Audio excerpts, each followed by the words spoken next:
করে দেয় 500 দানা হলো 500 দানা পাইতে 1.5 ভাই খেতে 9টা দানা দিছি তাও মার গেছে না তাপমাত্রা কম প্রথম বাইন দিছে কাকা মনে কি খেত না বইরা গেছে গাইয়া আকমলা দিইছে গাজর হ্যাঁ পরে আরেক বাইন দিছে মানে দানাটা জান যায় একের দেন না দিলে আমের কেরমু দামের দানা শুকুরা দানা দিয়ে আমি ছিটাই দিছিলাম রবিলার ভাই ওই জায়গাটা দানা আমি ছিটাই দিছিলাম এলা কেমন হয়েছে কই পর জ্বালাই। সুপ্রিয় দর্শক আসসালামু আলাইকুম। দেশ ও দেশের বাইরে থেকে আপনারা যারা আমার ভিডিও দেখছেন আপনাদের সকলকে মারুফ এগ্রো টিভির পক্ষ থেকে স্বাগতম। আমার ভিডিও ভালো লেগে থাকলে আপনারা সকলেই আমার ফেসবুক পেজ মারুফ এগ্রো টিভি ফলো করে একটি লাইক দিয়ে পাশে থাকুন এবং আমার ইউটিউব চ্যানেল মারুফ এগ্রো টিভি সাবস্ক্রাইব করে বেল আইকনটি বাজিয়ে দিবেন। চলে এলাম আজকে আমাদের নতুন একটি ব্যালকফির প্রজেক্টে। এখানে আজকে বীজ রোপণ করা হচ্ছে। আজকে আপনাদের দেখাবো কিভাবে বেলকফির বীজ রোপণ করা হয় এবং কারা রোপণ করে দেয়। আমার আব্বুর পাশে যাকে দেখছেন তিনি হলেন রজ্জব কাকা, আমাদের এলাকার বীজ দোকানদার। তিনিও বীজ ব্যবসার পাশাপাশি কৃষিকাজ করে থাকেন। তিনি এই লোকগুলোর জন্য অপেক্ষা করছে যারা আমাদের জমিতে বীজ রোপণ করছে। সেও আজকে ওনাদের দিয়েই বীজ রোপণ করাবে। আপনারা সবাই আমার পেজটি ফলো করে একটি লাইক দিয়ে যাবেন এবং আমার ভিডিও ভালো লাগলে শেয়ার করবেন। সম্পূর্ণ ভিডিও দেখবেন এবং একটি গঠনমূলক কমেন্ট করবেন। ধন্যবাদ।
মারা দিয়া দেয় কথা আল্লাহ লন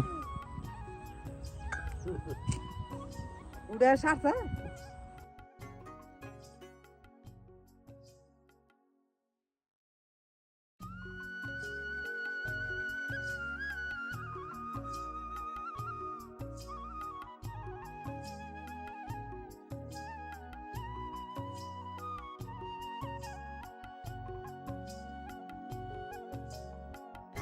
দানাটা একটু দেখেন দেখি একটু দেন।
আমরা যে বেলকপির বীজগুলো রোপণ করেছি তার প্যাকেটের গায়ে লেখা আছে মাসুদ শীট।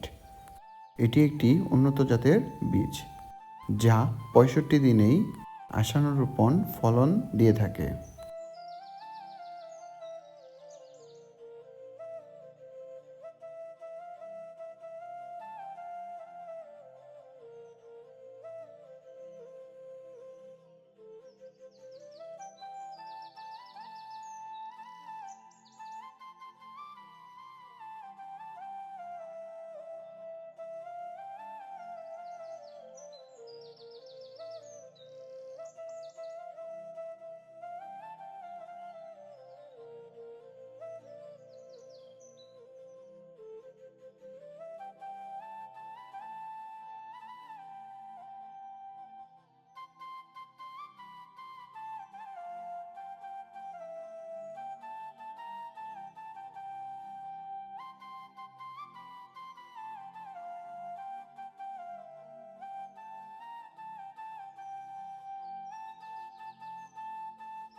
কৃষিকাজ আসলে একটি মজার কাজ, যা পরিশ্রম হলেও খুবই আনন্দের বলছি এই কারণেই, ফসল হওয়া থেকে শুরু করে শেষ পর্যন্ত এটির পরিচর্যা করার মধ্যে যে আনন্দ পাওয়া যায় এবং মনের শান্তি পাওয়া যায়, তাই পরিবারের সাথে ভাগাভাগি করে নেওয়াকেই সুখ ও শান্তি বলে। তাই আমি বলবো, সবসময় একটি কৃষক সবসময়ই শান্তিতে থাকে এবং কৃষকের অতিরিক্ত কোনো চিন্তা থাকে না।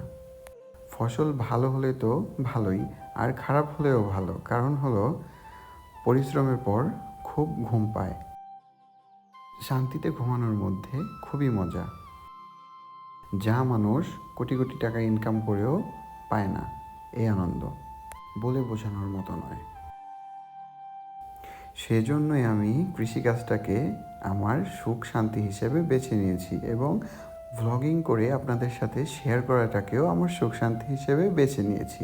সবাই আমার জন্য দোয়া করবেন, আমার পেজ এবং ইউটিউব চ্যানেলের জন্য দোয়া করবেন। আমার ইউটিউব চ্যানেল মারুফ এগ্রো টিভি সবাই সাবস্ক্রাইব করে একটি লাইক দিয়ে যাবেন এবং বেল আইকনটি বাজিয়ে দিবেন এবং প্রত্যেকটি ভিডিও পুরোপুরি দেখবেন। ধন্যবাদ।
পাইতে 1.5 ভাই খেতে 9টা দানা দিছি, তাও মার গেছে না তাপমাত্রা কম প্রথম বাইন দিছে কাকা, মনে কি খেত না বইরা গেছে ইয়া আকমলা দিইছে গাজর। হ্যাঁ, পরে আরেক বাইন দিছে মানে দাঁড়ে যাওয়া যায়, এই কাজ না দিলে আমের কেরমু দামের দানা শুকুরা দানা দিয়ে আমি ছিটাই দিছিলাম। রবিলার ভাই ওই যে হুসেনের জায়গাটা ওটা কেনা নিছে, হাসান আলী নিছে মনে হয়। হ্যাঁ, ওই জায়গাটা দানা আমি ছিটাই দিছিলাম। কেমন হয়েছে কই জ্বালাইছে কিনা। এই যে আঙ্গা লাগার মধ্যে হোসেন মেয়ের কথা নাই কই